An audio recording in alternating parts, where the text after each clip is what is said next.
Hello বন্ধুরা, প্রথমে gas জ্বেলে কড়াই বসিয়ে দিয়েছি।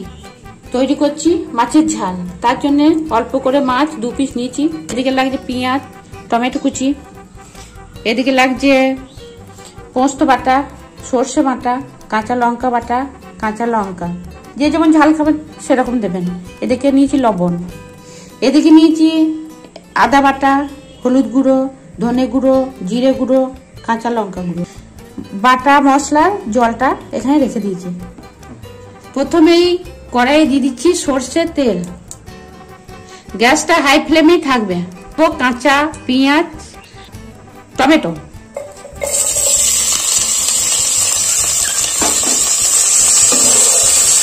এখন লবণ দিচ্ছি না, কারণ পেঁয়াজটা ভাজার জন্য।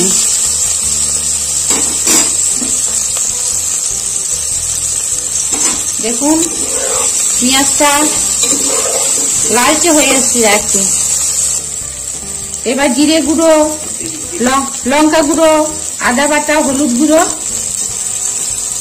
ধনে গুঁড়ো এটা দিয়ে দিচ্ছি। এবার মশলার জলটা দিয়ে দিচ্ছি।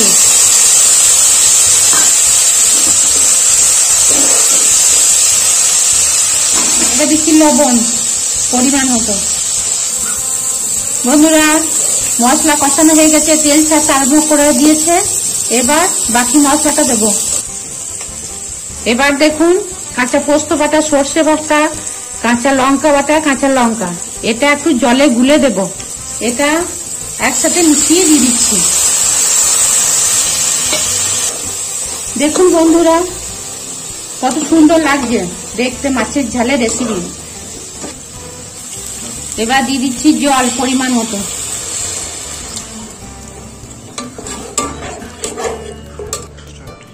এবার দিয়ে দিচ্ছি 2 পিস মাছ।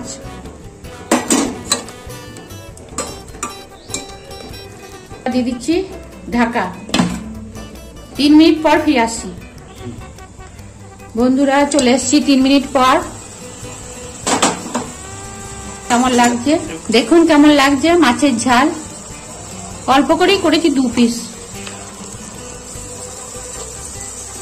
বন্ধুরা, যে কোনো মাছে আপনারা করতে পারেন। এই মাছটি আমি আগে ভেজে নিয়ে মাছের ঝালটি তৈরি করলাম, আপনারা সেটাই করবেন। এবং এই ঝালটি যদি আপনাদের ভালো লেগে থাকে, যদি কোনো কিছু খামতি হয় আমার, সেটা কমেন্টে জানাবেন।